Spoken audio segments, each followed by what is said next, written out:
Hello everybody, welcome back to my channel, The Francophile Reader. So today I want to talk about a book in a category that I don't usually talk about on my channel, and that's self-help motivation. Now, a lot of self-help books do not appeal to me because they just read like a Pinterest board with all of these motivational quotes, and you can find that online for free. It's also just this multi-million-dollar industry of people giving advice but never having had a business outside of their business of giving advice. So you have these YouTubers who have all of this lifestyle content, and they talk about being entrepreneurs, which I guess they are, but their business is making inspirational video content. It's not exactly clear if they've ever done anything apart from that. If I want advice, I want advice from people who've actually done something other than give advice. And the same thing goes with motivational coaching and stuff like that. I've never been into that, but I do know that it's all over YouTube, and this is something that we are starting to talk about on BookTube and AuthorTube, and I think that's a very important conversation. This is all to say that I usually don't read self-help books because a lot of them seem disingenuous. But today I'm going to talk about a self-help book that I found to be very, very practical, and it was written by someone who has actually accomplished things, and he accomplished things even before he gained the public eye, and that is Adam Savage's book, Every Tool's a Hammer. So Adam Savage, if you don't know, is one of the co-hosts of Mythbusters. Now, Mythbusters was on for 14 seasons, I believe, and he was co-host, in a sense, of Mythbusters with his boss, Jamie Heineman. And Jamie and Adam had this fun guy, serious guy dynamics going. Adam is the much more charismatic one.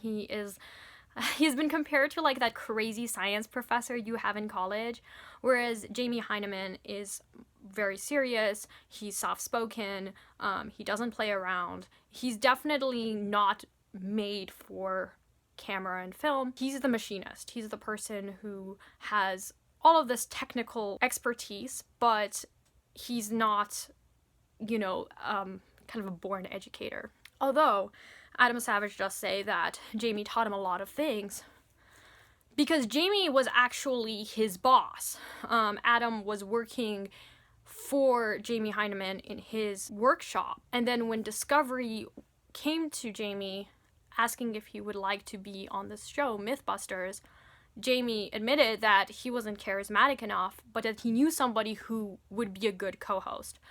Now, famously, Jamie and Adam were never friends. They had a good working relationship, and I think that is perfectly fine. You can work well with people with whom you wouldn't hang out on the weekends. And that's definitely the relationship that Adam and Jamie have had for decades. But before Adam was asked to be on Mythbusters, he worked for several different stage productions. He started out small. He actually started out in these really small companies in Manhattan. He really didn't like it. He was a set builder, and he felt like it was just very closed off, and it was just a very toxic working environment. He eventually ended up in LA, and then he just started small and then built up to the point where he was able to work for Star Wars, Pirates of the Caribbean, Jaws, I believe, so some very, very famous films. But of course he didn't start there, and he just talks about his experience in this book, Every Tool is a Hammer. What makes this book, I think, so valuable is that the tips he gives are super practical. On the surface, Adam Savage is giving advice that isn't applicable to many of us on BookTube. I don't build things with my hands.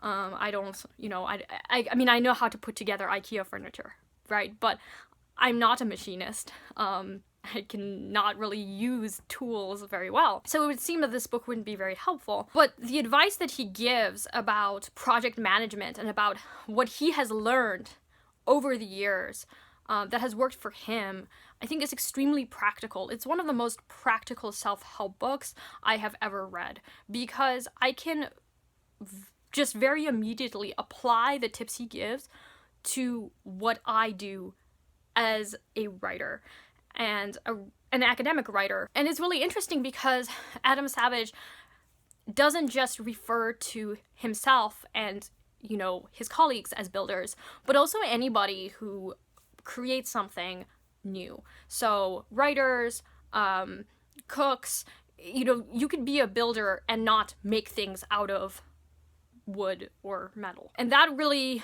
got me thinking about myself as a builder. I was already kind of thinking of myself in this way in some previous videos, but mostly previous blog posts.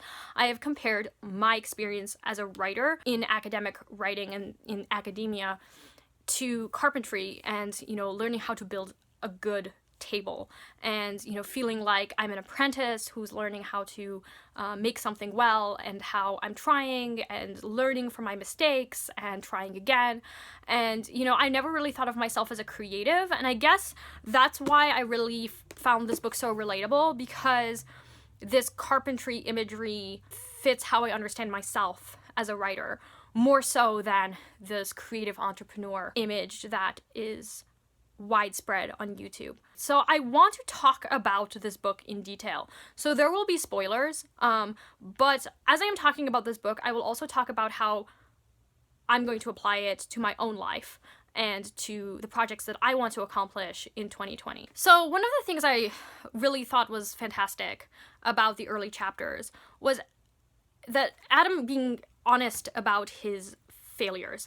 And, you know, sometimes people talk about failure in such a way that it's not exactly clear that it really was a failure. It seems like it was a blessing in disguise. But no, the failures that Adam describes are real failures. These are, you know, failures that he couldn't come back from. You know, he let someone down. He let a friend down. He lost this friendship because of his stupidity, because he refused to ask for help, because he thought he would be the hero and do this entire project on his own.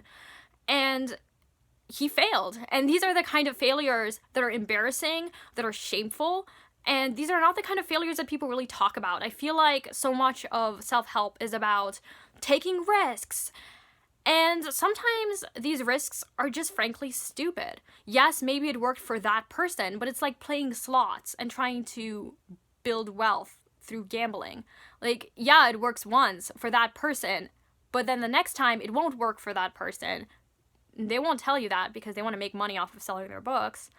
And it's not a good business decision. Yeah, so I really appreciate how the failures in this book are real failures, and that he admits that he really screwed up. It's clear that the author struggles with impatience and arrogance and just thinking he's the hero and that he knows it all, and that has landed him in trouble.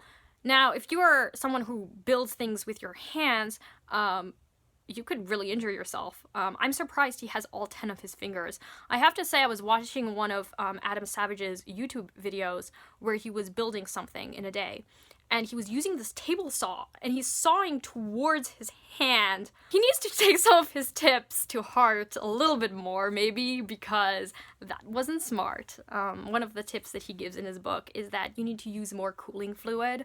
Of course, as an analogy of slowing down, really thinking about each and every step, making sure not to cut corners, because that can be very, very dangerous. He has had many different cuts, stitches, etc. But he does have all of his fingers, which, again, quite impressive. It's easier to cut corners when you try to do things really quickly, and, you know, maybe you don't give yourself enough time to go back and redo things to allow yourself to make mistakes. So one of the big tips that Adam Savage gives in Every Tool's a Hammer is to allow for mistakes, to give yourself time to make mistakes, to work with other people so that there are other people who can help you when you screw up, when they screw up, learning how to adapt to issues. You can't really do that at the 11th hour. So you gotta give yourself time. Along the same lines, but also sort of in the opposite direction, you do need to have deadlines. Now, this is something that I do well. I tell my professors that I need hard deadlines. So whenever a professor says, oh, submit this paper sometime in January, I tell them, look, I need a hard deadline, give me a date. And they look at me a bit funny, although for the most part they understand. And they give me a deadline, and I meet the deadline. I am able to organize myself to reach that deadline. Now, I do tend to cut it close, so I don't always give myself enough time to make mistakes. But I'm also an excruciatingly slow writer who revises as she goes along. So it's not that I'm like sending out a first draft entirely. But still, I'd like to give myself a little bit more time. But these hard deadlines are a really good tip, and I definitely think that they're important. Setting a deadline and having someone hold you accountable is so important. So, there's this journal article that I've been wanting to write.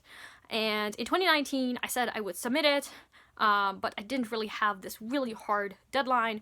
But now I have given myself the deadline of March 2nd. I need to really work up to that, and I will let you know how I do. But yes, that's my deadline for this article, and I'm going to maybe do some vlogs about my progress. There are also a few other assignments that I have due. Some of them have hard deadlines because those are exam dates, but other ones I have created a deadline for in early February. I think what makes Adam Savage so attractive is his passion. And I'm a believer in passion. I think passion is the greatest motivator. Passion is contagious. I mean, here I am, someone who doesn't know how to use a saw, probably, but I just found his personality infectious. I was even considering building something after reading his book, and I think it's just so important. I really believe that someone who has passion will put in the work to improve just naturally because they love what they do. Now, that doesn't mean that you will love everything that you do, but that at the end of the day, when you ask yourself, are you satisfied with your line of work? And if your answer is yes, then that's a huge privilege, and that's just a great place to be. And I think that it's very clear that Adam has always liked his line of work, even before he became the celebrity that he is. Another thing that I found relatable was Adam being a super duper messy person when he was a child and a teenager and a young adult. I am in recovery, okay? I'm doing a lot better now, at least at organizing the tasks I have to accomplish, but also trying to be more organized in other areas of my life. So it was very encouraging to see that while Adam talks a lot about the value of making checklists, writing out steps, and outlining things, he hasn't always been this way. This has been something that he has learned over the years, and because he is naturally a messy person, I related to his journey in becoming more organized. Speaking of lists, one of the things he talks about is lists begetting lists. So when you start out, you have to take a project and you have to break them down into tasks. And initially, he will take whatever, maybe he wants to build a table. I'll just use a table. So, he has to break it down into what pieces he needs, what tools he needs to use for which pieces. But then, as he's going along, he starts to have to isolate different parts and then break that down into more lists. Now, if you're someone who uses lists to waste time, so if you have some kind of OCD where lists are actually preventing you from accomplishing things, then this might not work for you. But I'm not someone who enjoys making lists. So I do try to make kind of a list of 3 things, major things that I want to accomplish that day. And in the process of it, I realize while I'm creating these lists that some of the tasks that I put down are actually not really tasks. I think, okay, I can accomplish this in a day. And then by the end of the day, I'm like, actually, I really couldn't accomplish this in a day. Maybe I should break this down even further. Now, something I like to do is to cross out tasks that I have accomplished. He prefers to just check them off or to do partial check marks for tasks he has partially completed. That is good because then you can go back and see what you have accomplished, and that can be a huge motivator. So I'm gonna try to do that instead of just crossing it out, like checking it off. But I do have to admit that it is a bit cathartic to just cross it out because it's no longer there. He talks about organizing his workshop so that everything that he needs is at his fingertips. So instead of just putting things in drawers with labels, he creates these shelving units where all the tools are just laid out in front of him, easy to access, and then, he can just reach over and grab a hammer, and he'll have hammers in different parts of his shop, and that really helps him. I think sometimes people have these really perfect Instagram looking office spaces, but if that really doesn't really work for you, then you need to find what works for you. And finally, there's the issue of communication. Now, I'm somebody who really believes in communicating knowledge and in making knowledge accessible.